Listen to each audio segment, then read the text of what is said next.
A ver, perfecto. Respecto a la parte querellante, cuestiona el considerando 65 de la sentencia de primera instancia, aduciendo que no ha existido ninguna atribución penal.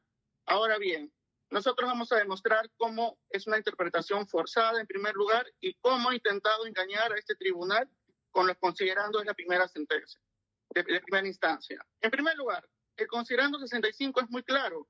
Señala que si bien existe una atribución respecto a las expresiones, porque los señores querellantes han sido individualizados, lo que no existe es en términos absolutos, desde una perspectiva penal, una atribución del delito. ¿Qué quiere decir desde una perspectiva absoluta? Que cuando nosotros analizamos desde el ámbito penal, no solamente tenemos que analizar un ámbito netamente objetivo, sino también que se tiene que analizar, y más aún en un proceso de difamación, si existió un ánimo difamante. Situación que el juez de primera instancia, al momento de desarrollar el ánimo difamante, y señaló que no existió el ánimo difamante. Respecto a lo que ha sido desarrollado también como el error de hecho de valoración respecto al video del 8 de abril del año 2024,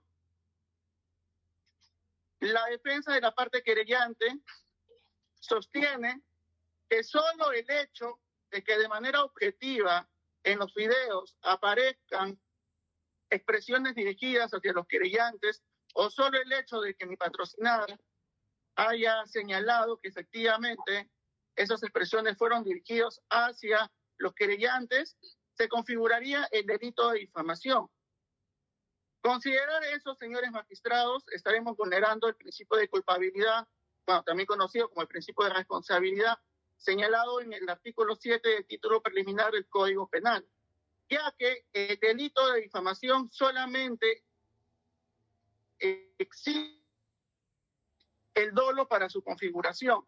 Y en la primera instancia nosotros acreditamos que mi patrocinada no tuvo ni un ánimo difamante, toda vez que al momento de realizar sus expresiones, ella fue abordada, atacada, no solamente por unos compradores o por la población, sino que fue increpada de manera insistente por la prensa que ella en ningún momento evidentemente llamó, ni se comunicó, ni planificó dicha expresión. Ahora bien, respecto al considerando 67, el cual ha sido cuestionado por la defensa de la parte querellante, sostiene que el juez de primera instancia ha basado su decisión en la libertad de expresión o amparando a mi patrocinada su libertad de expresión. Yo me pregunto en qué parte del fallo o realmente del considerando o la parte resolutiva de la sentencia existe una protección a la libertad de expresión. Desde nuestra defensa tampoco hemos invocado una libertad de expresión. Nuestra defensa ha sido clara y concisa. Al momento de realizar sus expresiones, ella se encontraba en un estado emocional, mi patrocinada se encontraba en un estado emocional afectado. Entonces, una persona que se encuentra en un estado emocional afectado realmente puede ejecutar o realizar un acto de libertad. Evidentemente que no. Entonces, no se puede malinterpretar o no se puede forzar una interpretación de un considerando que es preciso. En este considerando solamente señala, en el considerando 67, que no basta la expresión para configurar el delito de difamación, sino que para ello basta también, o hay que acreditar, el ánimo difamante, situación que no fue acreditada por la defensa de la parte querellante. Asimismo, la defensa de la parte querellante ha cuestionado el considerando 82, señalando o haciéndoles creer a ustedes, señores magistrados, que el juez de primera instancia basó su decisión única y exclusivamente en que mi patrocinada no difundió el video o que no lo grabó. Esta situación es totalmente falsa. Lo que hace el juez de primera instancia, y es por eso que la primera línea del considerando dice, a ello se suma, es decir, está realizando una valoración conjunta, no solamente a partir del considerando 82, sino de los considerandos precedentes.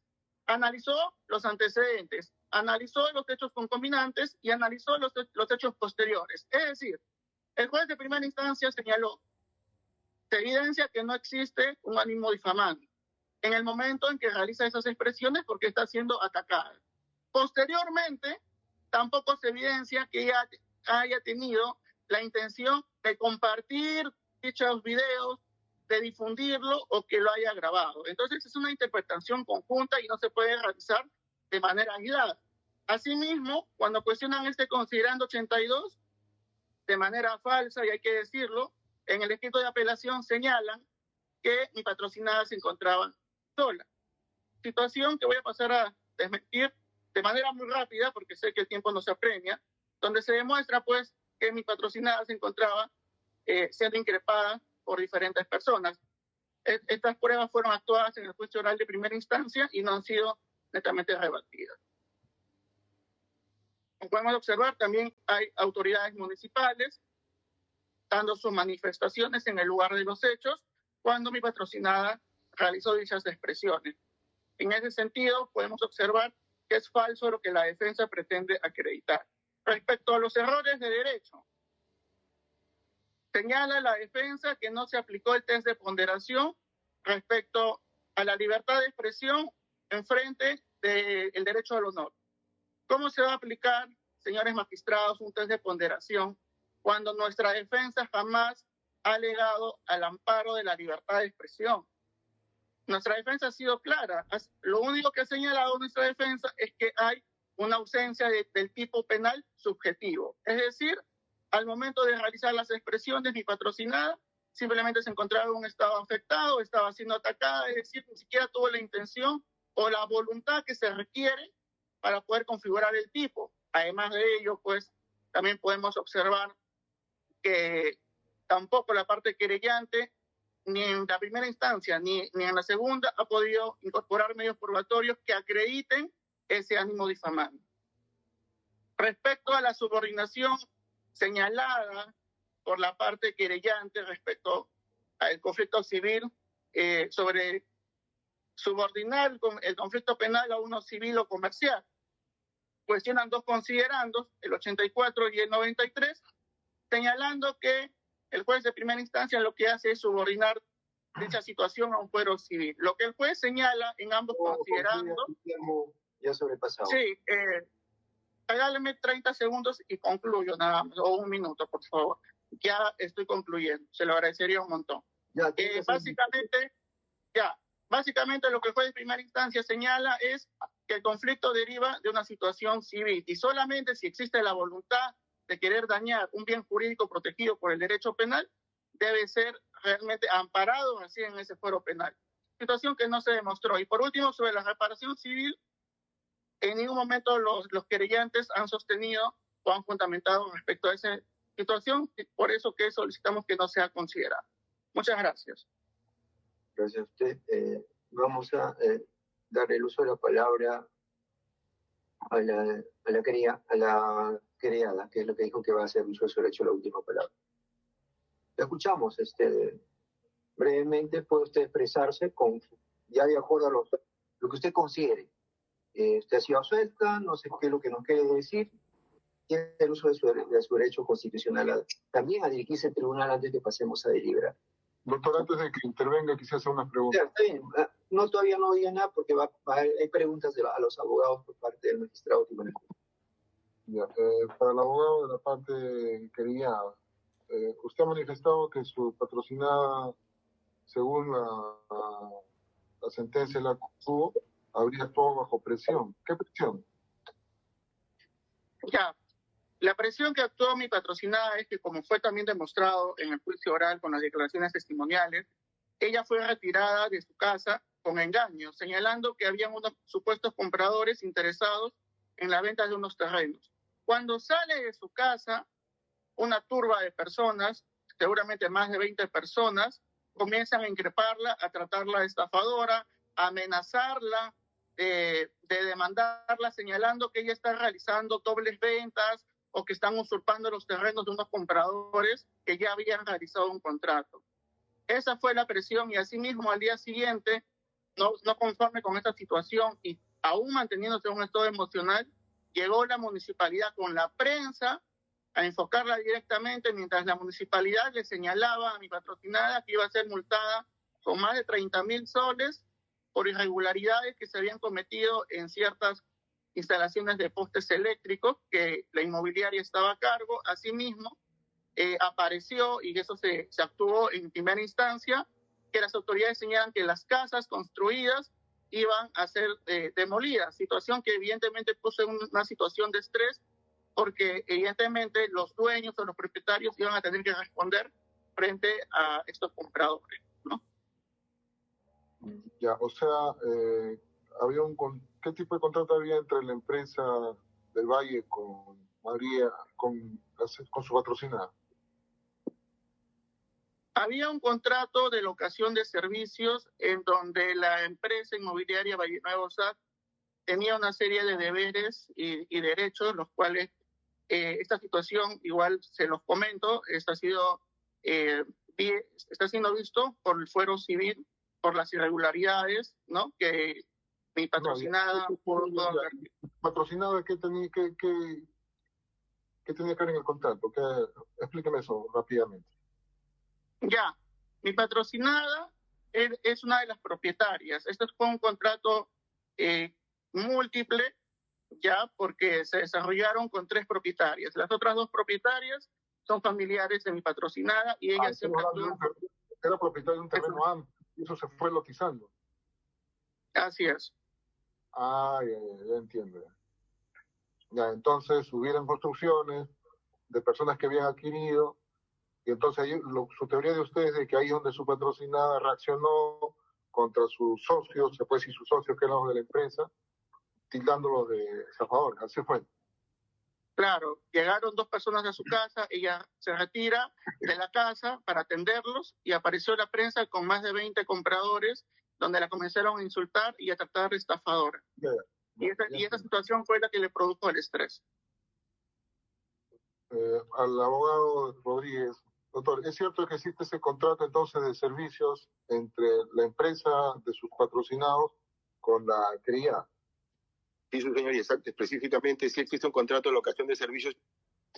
Ya. Y los compradores eran otras personas. Yo al principio pensaba que la criada era una de las compradoras del terreno, pero no es así. Ella es una de las propietarias del terreno amplio que ha sido lotizado. Sí, su señoría, exactamente. Ya, listo. Eso me quería aclarar. Nada más, doctor. Ya, gracias. Quería la señora, ¿le podemos dar el uso de la palabra? Le damos el uso de la palabra y ahora sí, lo escuchamos. Brevemente, por favor. Señores magistrados, muy buenos días. Desde el inicio de este proceso he colaborado siempre con la justicia. Señores magistrados, la sentencia de primera instancia fue clara y justa. Como bien se determinó y como yo siempre he sostenido, nunca existió en mí la intención de dañar el honor de nadie. Los hechos ocurrieron en un contexto muy específico de defensa personal, ya que a mí me acusaban de infinidades de cosas, me insultaban, incluso personas desconocidas prácticamente porque yo no conocía a estos compradores, no los conocía, y estas personas llegaron a insultarme, a decirme que era una rata, que el señor Alfredo y la señora Fabiola les habían indicado que solamente tenía 15 días de libertad, que me iban a meter a la cárcel, que me iban a hacer infinidades de juicio. Asimismo, hoy en día tengo 13 procesos judiciales entre administrativos y todo ello me llevó a un estrés, incluso me quedé tan sorprendida, tan agobiada al enterarme de tantas cosas en ese momento. Yo, señor magistrado, les pido de todo corazón que pongan fin a este largo proceso. Confío en que su fallo será conforme a derecho, a la justicia, y les solicito humildemente que confirmen la sentencia absolutoria, la cual ya hizo justicia al demostrar la ausencia de dolo en mis actos. Mi mayor anhelo es poder dedicarme a mis estudios, a continuar con mi trabajo, a mis proyectos en general. y dejar atrás esos temas legales. Eso sería todo, señores magistrados. Muchas gracias. Gracias a usted. Declaramos cerrado el debate. Pasamos a deliberar. No se desenlacen porque vamos a deliberar y retornamos para emitir la resolución que corresponde. Con la deliberación, retorna de manera inmediata a la plataforma para hacer conocer la resolución que va a continuar, que en este caso es la resolución número 26, del día de hoy, 16 de diciembre de 2025. Este es un adelanto, como se conoce, del fallo, es decir, ya se va a hacer conocer una síntesis, un resumen, como se le quiere llamar, a la decisión. En otra fecha se programará la lectura integral de la sentencia.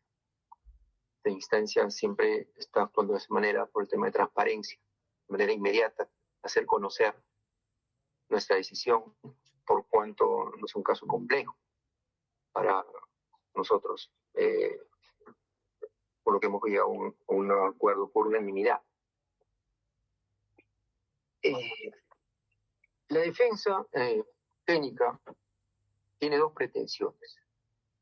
La revocatoria como principal, porque así lo ha denominado, y la nulidad como accesoria.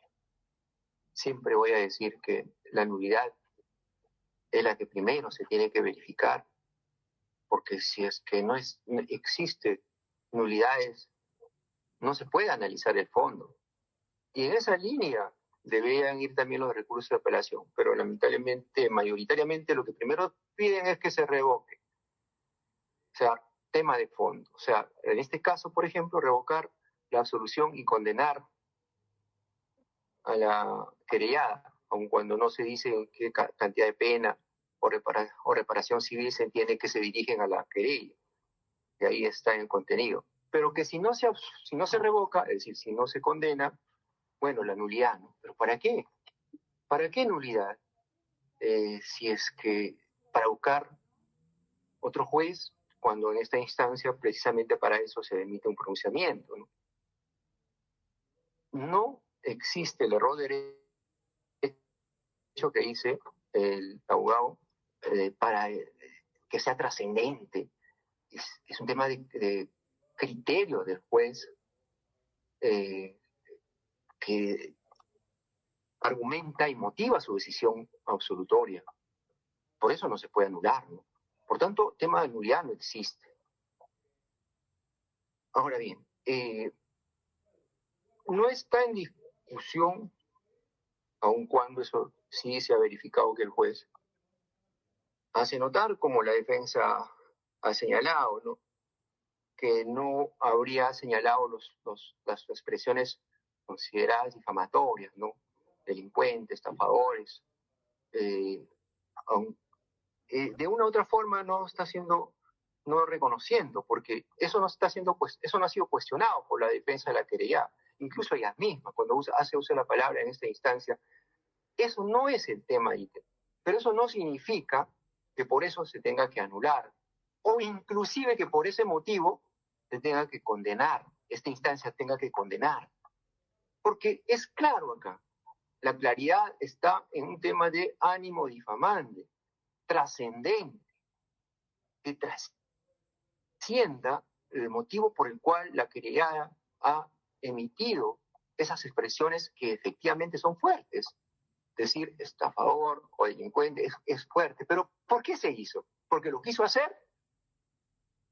¿O porque ocurrió lo que ha pasado? Brevemente, porque esto solo como dije, es una síntesis. Primero, hay una carta notarial. Una carta notarial que lo deriva la querellada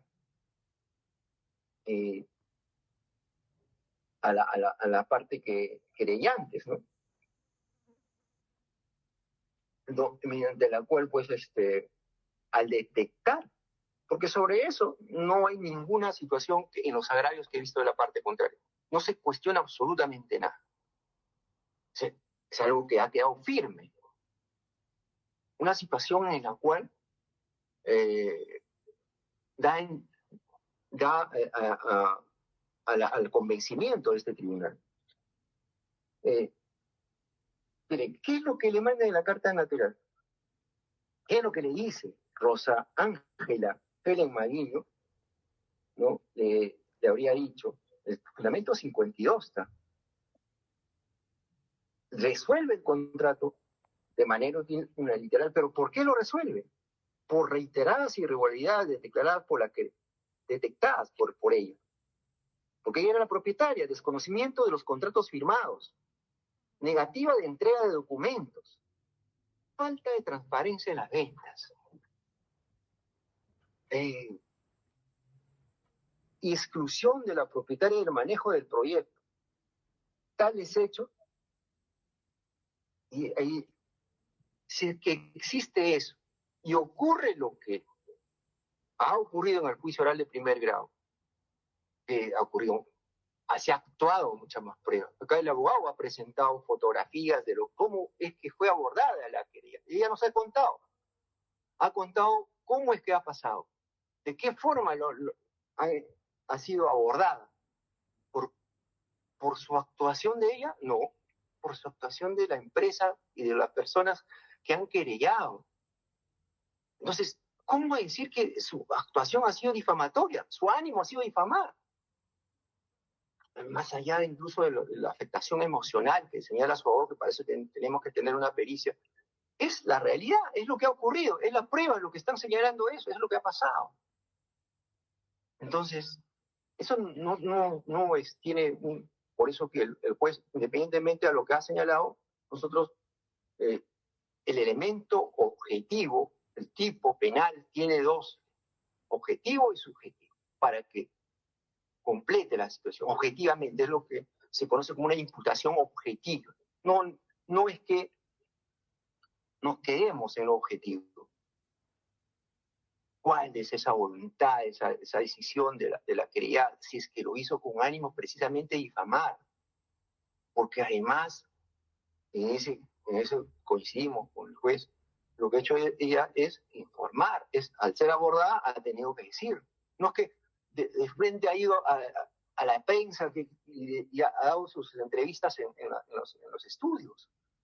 Por tanto, no se cumple este ánimo informando que exige tipo penal para poder condenar a la querella, y menos el tema de la solución por los fundamentos que en parte los sostenemos del juez, pero que en esta instancia, conforme lo hemos señalado, escuchando la vida, incluso para que el que se ve agraviado en su honor es la querellada, por su derecho que tiene, es la que se ha dirigido al tribunal. Por el derecho que tienen los querellantes, que se entiende que habrían sido afectados en el honor, han guardado silencio en esta audiencia. Entonces, no se ha podido escuchar más que la parte contraria. Después sí ha escuchado, porque ha habido declaraciones del medio de comunicación, del periodista, que se ha convencido que en este caso no ha existido este ánimo difamando, más allá de los errores que puede haber cometido, que no es materia de nulidad. Por estos fundamentos, la Sala Penal de Apelaciones, por unanimidad, decide declarar infundado el recurso de apelación. En consecuencia, confirmaron todos sus extremos en lo que corresponde a la decisión, ya que no ha sido cuestionado el monto, el cuánto de la reparación civil tampoco, no es necesario emitir pronunciamiento sobre el particular, la lectura integral de la sentencia se llevará por parte del especialista de audiencia el día. Sí, doctor. El día 6 de enero del 2026 a horas 4 de la tarde. 6 de enero 2026, 4 de la tarde, quedando notificado en este acto las partes procesales que todos están presentes. En caso de no enlazarse virtualmente para que la lectura de la sentencia del especialista de audiencia, se les hará llegar a su casilla electrónica la sentencia escrita en su integridad. Con lo cual damos por concluida la presente audiencia.